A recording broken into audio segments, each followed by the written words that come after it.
Malam hari ini kita akan melanjutkan pembelajaran kita dari perjalanan misi Rasul Paulus. Nah, kalau kita masih ingat, sekitar 2 minggu lalu, Rasul Jansel sudah menyelesaikan ya, penjelasan tentang perjalanan Paulus dalam misi yang pertama. Dan hari ini, malam hari ini kita akan melihat perjalanan Paulus dalam misi yang kedua. Nah, kali ini dia akan membawa rekan-rekan yang baru, ya, yaitu ada Silas dan juga Timotius yang akan ditemukannya di daerah tempat mereka berkunjung. Nah, namun sebelum kita masuk ke dalam penjelasan tentang perjalanan Paulus dalam misi yang kedua ini, saya ingin kita melihat dulu latar belakang ya dari kisah perjalanan Paulus ini. Karena nanti kita akan melihat Silas, kita ingin tahu Silas itu siapa. Jadi kita harus kembali ke Kisah Para Rasul pasal 15 ayat yang pertama. Nah, latar belakangnya sebelum perjalanan misi kedua. Nah, setelah perjalanan misi pertama, Paulus dan Barnabas kembali ke Antiokhia yang ada di Syria. Lalu sampai di sana, Alkitab katakan, di sana ada orang-orang dari Yudea, dari Yehuda, mengajarkan bahwa sunat diperlukan untuk keselamatan. Jadi, ada sekelompok orang dari tanah Yudea datang ke Antiokhia, Syria. Lalu orang-orang ini mengajarkan kepada orang-orang Kristen non-Yahudi di sana, bahwa tidak cukup bagi kalian untuk hanya percaya Yesus supaya diselamatkan. Kalian harus disunat. Sama seperti orang-orang Yahudi. Nah, mendengar hal ini, Paulus dan Barnabas dikatakan mereka itu menentang keras ajaran ini dan mengatakan bahwa keselamatan hanya dengan iman melalui percaya kepada Tuhan Yesus. Dan persoalan ini akhirnya dibawa ke Yerusalem. Ya, di Yerusalem di mana para rasul dan para penatua berkumpul. Dan mereka membawa persoalan ini untuk dibahas ya supaya jelas. Karena jemaat mungkin akan bingung, ada yang bilang harus disunat, ada yang bilang tidak. Bagaimana keputusannya? Jadi pergilah mereka ke Yerusalem. Nah, ini adalah ilustrasi sidang di Yerusalem. Nah, di Yerusalem Rasul Paulus dan Barnabas menjelaskan kepada para rasul, kepada para penatua bahwa dalam pelayanan perjalanan misi mereka yang pertama, banyak orang-orang non-Yahudi yang percaya dan diselamatkan. Dan mereka tidak perlu disunat. Dan keselamatan memang hanya melalui iman percaya kepada Yesus, tidak melalui perbuatan apalagi patuh kepada hukum Musa. Lalu kemudian Petrus berdiri dalam sidang itu dan mengatakan, ya, saya juga punya pengalaman. Waktu dia mengabarkan Injil kepada Cornelius, perwira Italia, kalau kita ingat di Kisah Para Rasul pasal 10, bagaimana Petrus dalam satu penglihatan melihat ada satu lembar kain di mana berisi makanan-makanan yang haram, yang tidak boleh dimakan orang Yahudi. Dan dia melihat penglihatan itu sampai 3 kali. Dan setelah itu datanglah orang utusan Cornelius untuk menyambut Petrus. Dan kalau kita baca di Kisah Para Rasul pasal 10, kita melihat bahwa ketika Petrus berkumpul dengan Cornelius dan sanak saudaranya mengabarkan Injil, tiba-tiba ada Roh Kudus yang hinggap di atas mereka dan mereka terkejut. Oh, ternyata keselamatan bukan hanya untuk orang Yahudi, tetapi juga untuk orang non-Yahudi. Jadi inilah yang mereka kabarkan di sidang Yerusalem itu. Lalu kemudian Paulus jelaskan juga betapa banyak orang yang mereka layani dalam perjalanan mereka, misi mereka yang pertama.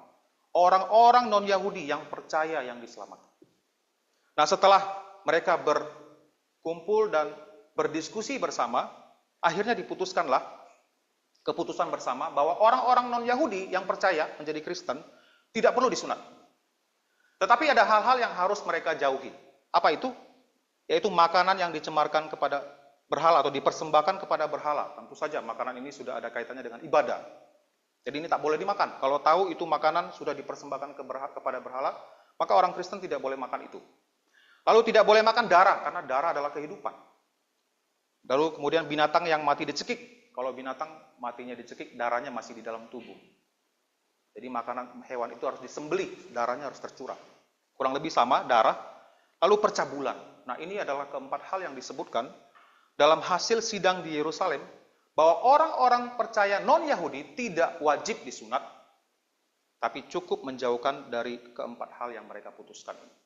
Nah, dalam keputusan yang diambil ini, kita baca bahwa di dalam firman Tuhan dikatakan, para penatua, para rasul mengutus Yudas dan Silas untuk pergi ke Antiokhia, Syria, mengabarkan kepada jemaat di sana hasil sidang keputusan Yerusalem. Nah, disinilah kita mengenal nama Silas pertama kali, dan Silas ini nanti ikut bersama-sama dengan Paulus dan Barnabas kembali ke Antiokhia, Syria. Nah, jadi ini latar belakangnya. Dari mana Silas berasal, kenapa Silas nanti diajak oleh Paulus. Karena dia datang dari Yerusalem, merupakan utusan dari para penatua, para rasul yang ada di Yerusalem. Dan nanti kalau kita baca lebih lanjut, kan ada dua utusan, Yudas dan Silas. Tapi Yudas memilih kembali ya ke Yerusalem, sementara Silas memilih menetap. Tak ada di penjelasan apa-apa kenapa dia pilih menetap di Antioquia. Tapi nanti karena dia menetap di sana dan Paulus ingin pergi melanjutkan misi yang kedua, perjalanan misi kedua, dia mengajak Silas yang memilih tinggal di Antioquia, Syria. Nah, jadi inilah latar belakang tentang Silas ya. Kemudian kita masuk ke dalam ayat kita yang kita baca tadi, ayat 36. Di sini dikatakan, tetapi beberapa waktu kemudian berkatalah Paulus kepada Barnabas, baiklah kita kembali kepada saudara-saudara kita di setiap kota di mana kita telah memberitakan firman Tuhan untuk melihat bagaimana keadaan mereka.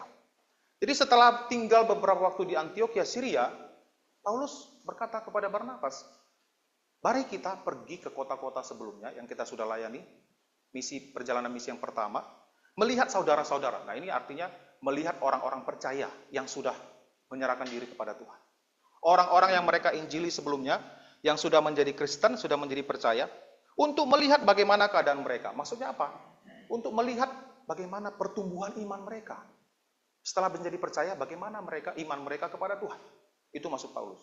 Jadi dia mengajak Barnabas, kita harus pergi ke kota-kota yang mana kita sudah kunjungi sebelumnya, di mana ada orang-orang yang telah menjadi percaya, untuk melihat keadaan mereka. Nah, kita melihat satu hal ya, dalam perjalanan misi yang kedua ini, tujuan utama adalah untuk melihat keadaan saudara-saudara yang sudah percaya. Tapi seiring berjalannya waktu juga, dalam perjalanan kita juga baca, Paulus bersama Silas nanti dan Timotius, turut juga mengabarkan Injil kepada orang-orang non-Kristen. Jadi bukan hanya menguatkan, bukan hanya melihat keadaan orang percaya, tapi dalam perjalanan mereka juga menginjili. Ya. Nah, jadi pelajaran kita lihat dulu yang pertama adalah bahwa dalam pelayanan kita itu perlu memfollow up ya orang-orang yang sudah percaya atau orang-orang yang sudah mendengarkan Injil. Kita tidak pakai metode hit and run, kabarkan sebanyak-banyaknya kemana-mana pergi, lalu kembali tak pikirkan lagi apa hasilnya di sana. Seperti ada salah satu teman saya, dia punya pelayanan di Batam, punya gereja di Batam. Tapi dia sibuk pergi ke pulau-pulau penginjilan. Padahal gerejanya masih belum bertumbuh. Maka bisa dibilang belum ada orang. Saya kadang-kadang pikir, kenapa kamu sibuk penginjilan ke pulau-pulau, sementara gerejamu masih kosong? Saya tanya, waktu dia perjalanan ke pulau-pulau, dia buat video live ya. Kemana? Saya tanya. Penginjilan ke pulau-pulau. Tidak ada yang salah dengan penginjilan ke pulau-pulau. Tapi kalau kamu penginjilan ke sana, hanya perjalanan sekali, dan tidak ada follow up, maka kurang efektif dalam pelayanan. Jadi kita harus melihat ya kondisi orang-orang yang kita layani. Di gereja kita juga seperti itu. Kalau ada orang yang baru percaya, kita akan terus follow up, kunjungi, ya kabarkan Injil dan pastikan apakah mereka bertumbuh dalam iman. Dan mereka yang tidak di follow up ini bisa rentan sekali terhadap ajaran sesat. Nah, kalau kita tadi baca di Kisah Para Rasul pasal 15, bahwa ada orang-orang dari Yudea yang pergi ke Antioquia, Syria, mengajarkan ajaran yang salah. Harus disunat. Kalau kamu mau selamat, tidak cukup percaya Yesus. Untung Paulus dan Barnabas lihat. Kalau tidak, bagaimana kondisi iman mereka yang masih orang Kristen sangat muda, baru, belum tahu tentang pengajaran dari kitab suci. Nah, jadi orang-orang yang kita layani yang sudah percaya itu harus diperhatikan kondisi keimanannya kepada Tuhan, bagaimana, apakah dia bertumbuh, apakah dia mengenal ajaran yang benar, apakah dia masih bertumbuh, supaya mereka bisa sungguh-sungguh menjadi orang Kristen yang taat. Nah, ketika Paulus mengajak Barnabas untuk pergi melihat orang-orang Kristen yang sudah percaya di kota-kota sebelumnya, nah terjadi satu perselisihan. Ya. Dikatakan di sini ayat 37, Barnabas ingin membawa juga Yohanes yang disebut Markus. Tetapi Paulus dengan tegas berkata bahwa tidak baik membawa serta orang yang telah meninggalkan mereka di Pamfilia dan tidak mau turut bekerja bersama-sama dengan mereka. Nah, jadi ada satu perselisihan yang tajam ketika Barnabas ingin bawa Markus atau Yohanes Markus. Paulus bilang jangan. Tidak baik membawa orang yang telah meninggalkan mereka ketika mereka pelayanan dalam perjalanan misi yang pertama. Nah, kita lihat dulu ya di peta berikutnya, Los. Nah, ini waktu perjalanan misi pertama Paulus ya bersama Barnabas. Ketika mereka dari Antioquia ke Salamis, ke Pafos, lalu sampai ke daerah Perga, ini adalah satu daerah, ini ibu kotanya ya, ini adalah provinsinya, Pamfilia. Nah, sampai di sini, si Markus pergi pulang ke Yerusalem. Yerusalem ada di bawah sini. Tak ada penjelasan kenapa dia pulang. Paulus dan Barnabas yang lagi semangat untuk pergi penginjilan ke daerah-daerah di sini, tapi Markus memilih mundur, pulang. Nah, tapi ada beberapa spekulasi ya. Ini hanya spekulasi. Saya rasa mungkin perlu juga kita lihat. Next slide, Lasa. Mengapa Yohanes Markus pergi? Nah, ini ada beberapa spekulasi ya. Perjalanan berat. Katanya di daerah itu, Pamfilia, medan pegunungan, resiko malaria, ancaman perampokan dan penganiayaan di Pamfilia. Ada yang mengatakan daerah itu tidak aman. Sehingga seorang Markus yang mungkin merasa takut ya, dia memilih pulang ke Yerusalem. Ada juga yang bilang dia rindu pulang, rindu tempat kampungnya, homesick ya. Belum memiliki ketahanan mental rohani yang cukup untuk misi yang keras. Ya, orang muda ya, diperkirakan Markus di sini masih muda waktu itu. Orang muda memang punya kecenderungan kalau merantau kadang-kadang bisa pulang. Dulu waktu saya masih di Medan, ada teman saya yang merantau tak berapa lama pulang. Lalu orang bilang, ya perantauan zaman sekarang kalau pergi merantau lapar pulang. Tak ada yang punya ketahanan mental ya. Tapi orang-orang dahulu, zaman-zaman orang tua kita dulu mungkin lebih kuat ya. Nah, ada yang menduga bahwa Yohanes Markus pulang karena dia rindu ya, rindu pulang ke rumah. Ada juga yang mengatakan ketegangan kepemimpinan. Karena awalnya dikatakan Barnabas dan Paulus itu sebagai pemimpin. Tapi entah mengapa Markus mungkin merasa ada pergeseran kepemimpinan. Jadinya Paulus yang lebih dominan. Nah, mengingat bahwa Barnabas adalah pamannya Yohanes Markus. Jadi kemungkinan dia tidak bisa terima tiba-tiba ada pergeseran kepemimpinan. Lalu kemudian juga ada yang berpendapat mungkin beda visi ya. Paulus fokus untuk menginjili orang-orang non-Yahudi. Nah, ini mungkin berbeda dengan Markus yang adalah seorang Yahudi. Mungkin merasa bahwa kenapa kita nggak fokus juga melayani orang-orang Yahudi. Jadi dia memilih pulang. Nah, ini semua hanya dugaan Bapak Ibu. Ya, kita mungkin bisa pikirkan sendiri. Tidak tahu jelas apa alasan dia pulang ke Yerusalem pada waktu itu. Nah, tapi melihat hal ini, Paulus tidak mau pergi, tidak mau Barnabas membawa Markus bersama-sama dalam perjalanan misi yang kedua. Jadi kita melihat bahwa akhirnya mereka berpisah arah. Ya. Barnabas membawa Markus dan mereka berlayar ke Siprus. Ya, tolong petanya Lasa sebelumnya. Ya. Jadi mereka dari Antioquia ini, Barnabas dan Markus pergi ke Siprus, sementara nanti si Paulus dan Silas pergi mengelilingi daerah Syria dan Kilikia. Di sini ini di daerah Syria, lalu di sini daerah Kilikia. Ya. Nah, next slide Lasa. Jadi kita melihat meskipun ada terjadi perselisihan tajam antara Paulus dan Barnabas, tetapi pelayanan itu tidak terhambat. Ya. Mereka tetap pergi melayani. Perbedaan pandangan boleh ada, tetapi tujuan harus sama. Pelayanan harus tetap dikerjakan dengan baik. Nah, dalam pelayanan kita masing-masing punya cara berpikir yang berbeda-beda. Latar belakang pendidikan yang berbeda-beda, budaya yang berbeda-beda, sehingga ketika melihat satu persoalan, kadang-kadang cara kita ingin memberikan solusi juga bisa berbeda-beda. Tapi bagaimanapun juga, perbedaan ini jangan sampai menghalangi kita di dalam pelayanan. Jangan sampai pelayanan itu terhambat. Yang harus menjadi prioritas utama kita adalah bagaimana supaya pelayanan ini bisa berhasil. Jadi tidak boleh bawa perasaan dalam pelayanan. Aku nggak mau, nggak setuju, aku nggak mau buat apa-apa. Ini tidak contoh yang tidak baik. Kalau kita melihat dari ketegangan yang terjadi antara Paulus dan Barnabas, mereka memilih untuk pergi dengan jalan masing-masing. Mengabarkan Injil, melayani Tuhan. Jadi Paulus memilih Silas ya. Kalau kita lihat beberapa komentar tentang Silas ini, dia adalah seorang yang terpandang di antara saudara-saudara di Yerusalem. Dikatakan dia itu termasuk orang yang dihargai, dihormati. Mungkin punya reputasi yang baik, kesaksian yang baik sebagai orang Kristen. Dia juga dikatakan nabi ya, yang memberitakan firman Tuhan. Dan dia dikatakan juga setia di dalam pelayanan. Jadi Paulus memilih Silas untuk pergi bersama-sama dengan dia dalam perjalanan misi yang kedua ini. Nah, kita lihat petanya. Nah ini dia, dari Antiok, Syria, akhirnya Paulus berkeliling di daerah Syria dulu, kemudian mereka pergi mengelilingi daerah Kilikia ini, ya, untuk mengabarkan Injil dan juga meneguhkan saudara-saudara yang ada di sana. Kemudian kita lihat pasal 16 ayat yang pertama. Setelah itu, yang kita tadi loh. Setelah itu dikatakan Paulus datang juga ke Derbe dan Listra. Nah, setelah mengelilingi daerah Kilikia, dia pergi juga ke daerah Derbe dan Listra. Kemudian di situ, di Listra ini, ada seorang murid yang bernama Timotius. Ibunya adalah seorang Yunani, dan telah menjadi percaya, sedangkan ayahnya seorang Yunani. Nah, Timotius ini dikatakan dikenal baik oleh saudara-saudara di Listra dan Ikonium. Jadi daerah Listra dan Ikonium ini jaraknya sekitar 30 sampai 40 km ya, dari jarak ini ke sini, Listra ke Ikonium. Tetapi Timotius itu dikenal sangat baik, punya reputasi yang sangat baik di antara saudara-saudara.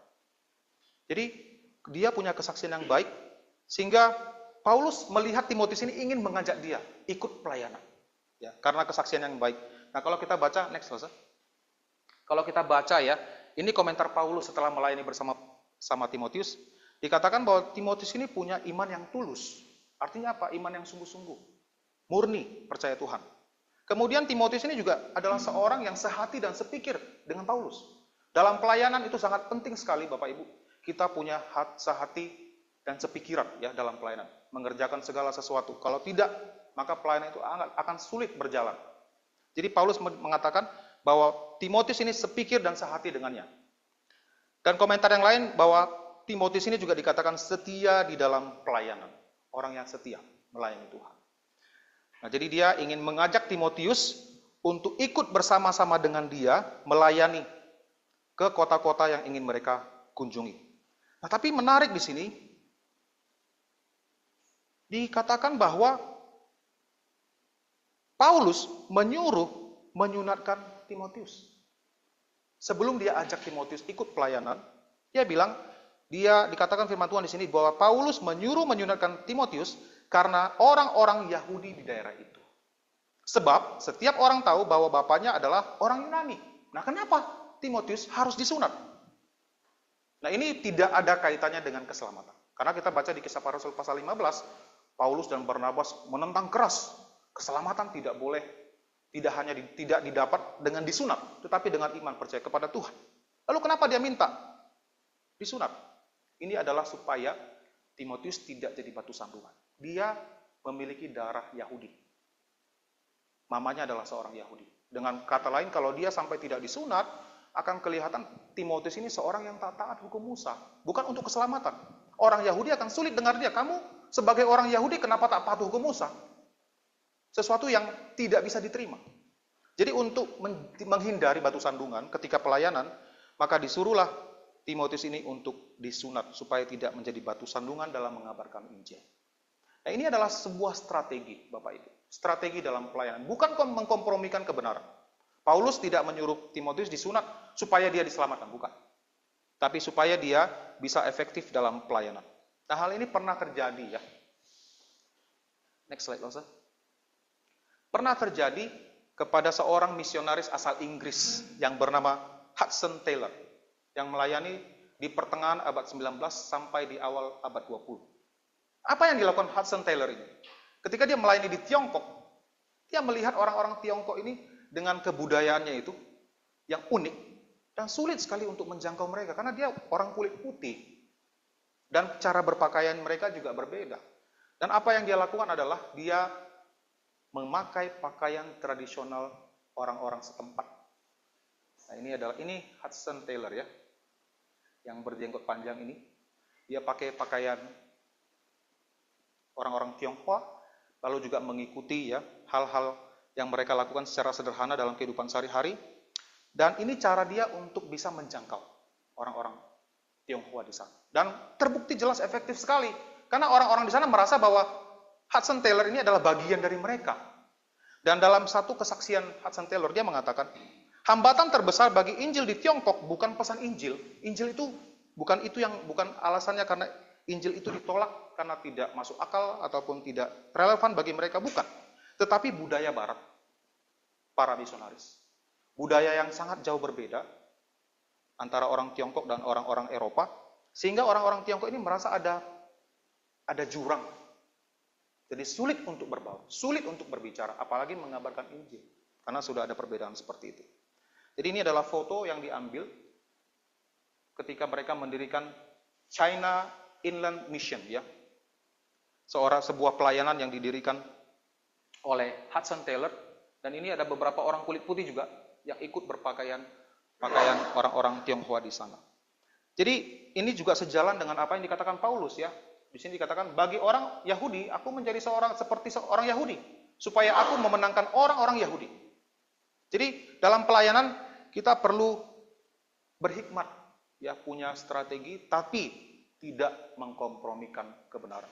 Pesan Injil tetap harus disampaikan sesuai dengan ajaran kitab suci.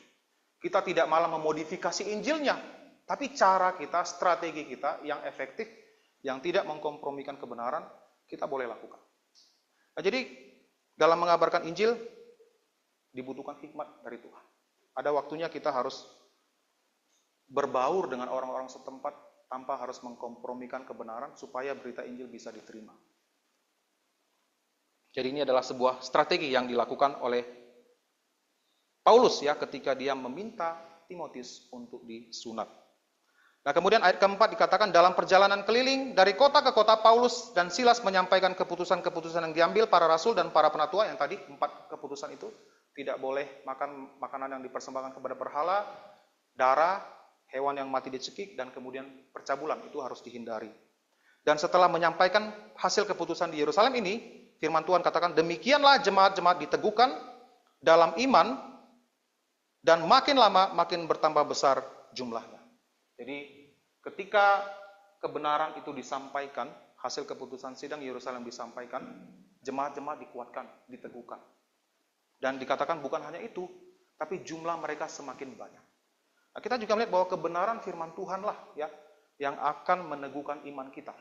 Bukan kata-kata yang enak didengar, tapi kebenaran, ajaran firman Tuhan juga yang akan membuat jemaat semakin banyak.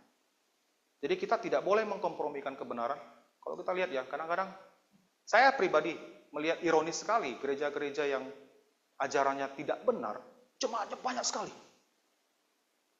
Tapi ya tidak heran, Tuhan Yesus katakan bahwa jalan menuju kebinasan itu lebar sekali. Jalan menuju keselamatan, kehidupan sempit. Berjuanglah kamu melalui jalan itu. Tapi kita jangan sampai iri, wah, gimana cara untuk supaya jemaat kita, gereja kita penuh, lalu kita lakukan segala cara, menghalalkan segala cara, mengabaikan kebenaran. Ini tidak boleh kita lakukan. Karena firman Tuhan katakan, jemaat-jemaat diteguhkan dalam iman, dan semakin lama, semakin bertambah besar jumlahnya, oleh karena kebenaran yang disampaikan kepada jemaat. Nah, jadi dari pelajaran perjalanan misi Paulus yang kedua ini, ada beberapa poin, ya, yang saya mau ulang kembali, bahwa dalam pelayanan kita perlu perhatikan kondisi orang-orang yang dilayani, jangan hit dan run, ya. Kemudian melayani, mengusahakan bahwa pelayanan itu harus berjalan terus, ya. Boleh berbeda pendapat, pandangan, tapi tujuan tetap satu. Bagaimana supaya pelayanan Tuhan bisa maju, berkembang. Lalu kemudian dalam pelayanan kita harus juga kreatif, ya, memikirkan cara-cara bagaimana kita bisa memiliki peluang yang banyak, yang besar untuk bisa mengabarkan Injil. Kita juga cari cara bagaimana supaya kita bisa diterima lebih mudah oleh orang-orang yang akan mendengarkan berita Injil ini. Nah, kiranya dari pelajaran malam hari ini kita bisa dikuatkan dan juga dibekali lah tentang cara bagaimana kita melayani Tuhan. Demikian saja firman Tuhan pada malam hari ini. Mari kita berdoa. Bapa Sorgawi, kiranya Engkau yang menolong kami semua jemaat-Mu di dalam pelayanan. Berikanlah kami hikmat kekuatan-Mu, supaya dalam pelayanan kami bisa efektif dan bisa berbuah banyak. Segala tantangan hambatan yang kami hadapi dalam pelayanan sebagai jemaat-Mu, sebagai gereja-Mu, kami bisa mengatasinya, dan umat-Mu bisa semakin diteguhkan dan dikuatkan dalam iman, dan semakin banyak jumlahnya yang percaya kepadamu. Dalam nama Tuhan Yesus kami berdoa dan bersyukur. Amin.